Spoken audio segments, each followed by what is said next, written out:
hello everyone. Today we will discuss a very basic topic, that is conservative nature of any force.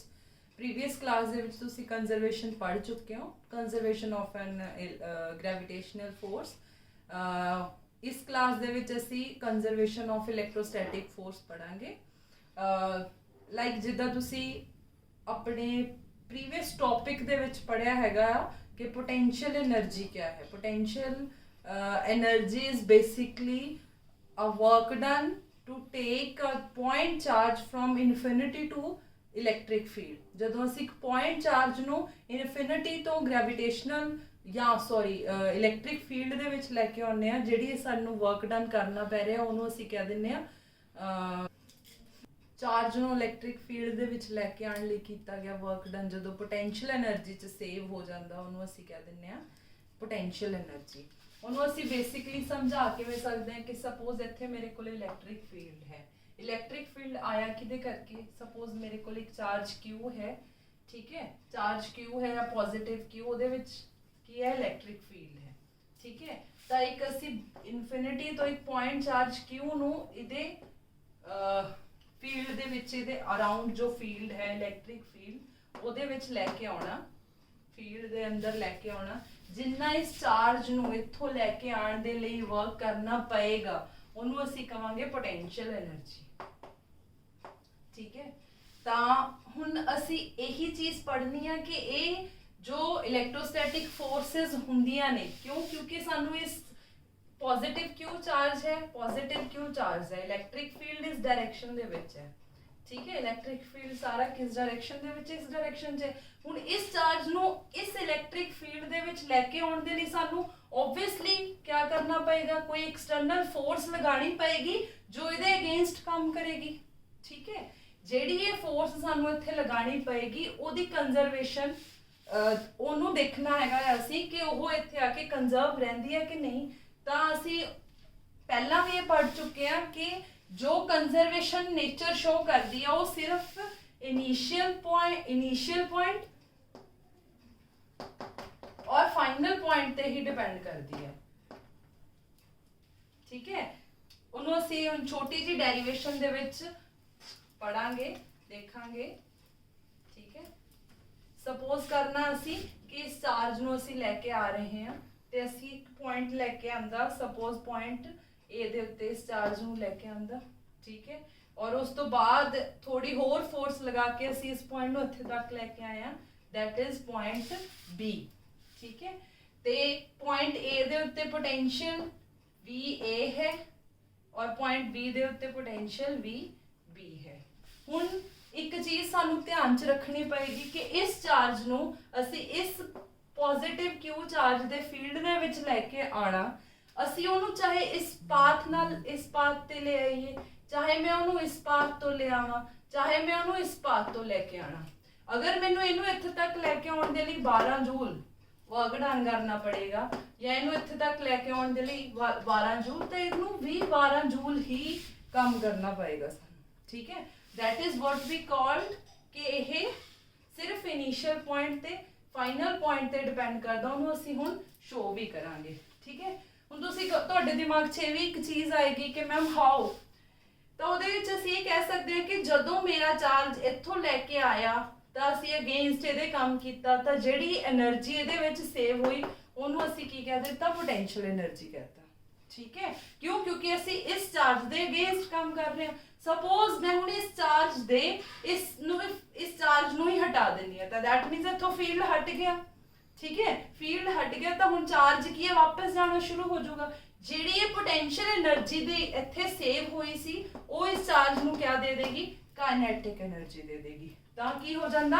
ਕਾਇਨੈਟਿਕ energy plus potential energy ਆ ਜਿਹੜੀ ਉਹ always ਕੰਜ਼ਰਵ ਰਹਿੰਦੀ ਹੈ. ਇਸੇ ਕਰਕੇ ਇਹਦੀ ਕੰਜ਼ਰਵੇਸ਼ਨ ਨੇਚਰ ਸ਼ੋ ਹੁੰਦੀ ਹੈ, ਠੀਕ ਹੈ. ਤਾਂ ਹੁਣ ਅਸੀਂ ਇਹਦੀ ਡੈਰੀਵੇਸ਼ਨ ਕਰਾਂਗੇ. ਡੈਰੀਵੇਸ਼ਨ ਦੇ ਵਿੱਚ ਕੀ ਹੋਏਗਾ ਕਿ ਸਪੋਜ਼ ਅਸੀਂ ਚਾਰਜ ਨੂੰ ਪੁਆਇੰਟ A ਤੋਂ ਪੁਆਇੰਟ B ਦੇ ਵਿੱਚ ਲੈ ਕੇ ਆਂਦਾ ਤਾਂ ਵਰਕ ਡਨ ਕੀ ਹੋਏਗਾ? work done from A to B is equals to test charge into potential at A minus potential at B. So work done is VB minus BA. VB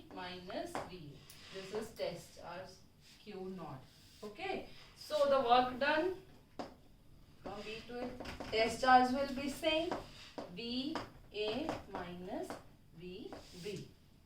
So we have to add this WAV plus WBA is equals to, I can write it as WAV plus WBA is equals to Q naught is common from both the equations, VB minus VA plus VA minus VB.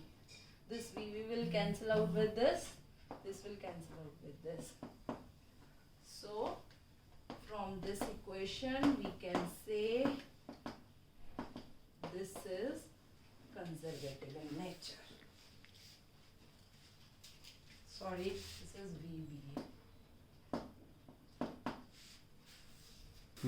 So this is work done to take this from here to here, and this is from here to here. So this is an cyclic process, that means here to here and here to there.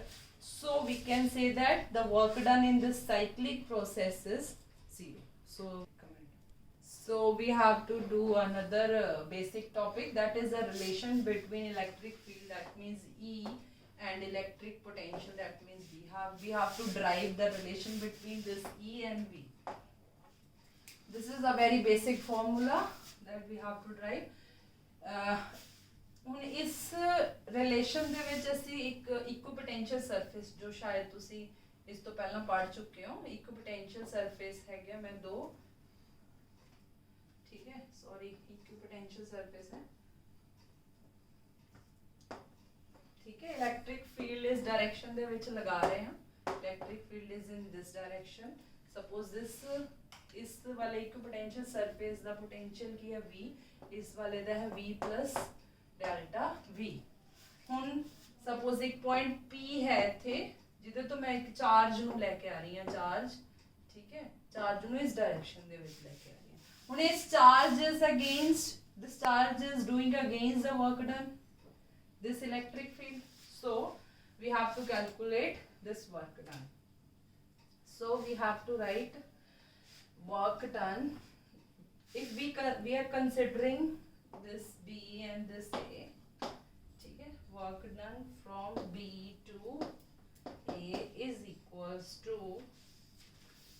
VA minus VB.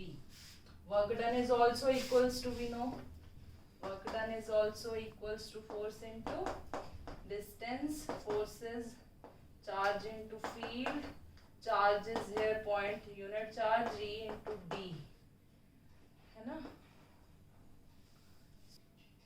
Why I am writing this? We have to write here the work done. Work done is force into displacement, force is charge into E, Q is unit positive charge, D is the distance. Suppose we are taking here distance is dr. So this is E into dr. Okay. मैं सिर्फ ये इसलिए कर रही हूँ कि ਤੁਹਾਡੇ दिमाग च रहे, ठीक है, कि कितना सी ये work done लिखा है। तो W is work done is E into dr into VA minus VB. Okay, so VA is VB is this minus V plus delta V. This V is V minus delta V. This V will cancels out to this. So I am writing it here. E vector into dr is equals to dv. We can write it as minus. So E is equals to minus dv by dr. This is the relation between E and V. So ਤੁਹਾਡੇ ਦਿਮਾਗ 'ਚ ਆਇਆ ਹੋਣਾ ਕਿ ਇੱਥੇ d ਔਰ ਇੱਥੇ delta ਕਿਉਂ ਹੈ। This is a partial derivative. ਇਹ ਫੁੱਲ ਡੈਰੀਵੇਟਿਵ ਹੈ ਤਾਂ ਕੋਈ ਪ੍ਰੋਬਲਮ ਨਹੀਂ ਹੈਗੀ, ਤੁਸੀਂ ਇਹਨੂੰ ਵੀ dv ਨਾਲ ਸੋਲਵ ਕਰ ਸਕਦੇ ਹੋ, ਠੀਕ ਹੈ। ਔਰ ਇਹ ਡੈਲਟਾ v ਨੂੰ d ਚ ਕਨਵਰਟ ਕਰਤਾ ਕਿਉਂਕਿ ਅਸੀਂ ਫੁੱਲ ਡੈਰੀਵੇਟਿਵ ਲੈਣਾ ਤਾਂ ਇਹਦਾ ਮਤਲਬ ਇਹ ਹੈ ਕਿ ਤੁਹਾਨੂੰ ਮੈਂ ਕਿਹਾ ਨਾ ਇੱਕ ਫਾਰਮੂਲਾ ਯਾਦ ਰੱਖਣਾ ਜ਼ਰੂਰੀ ਹੈ ਤਾਂ formula is this dv by dr minus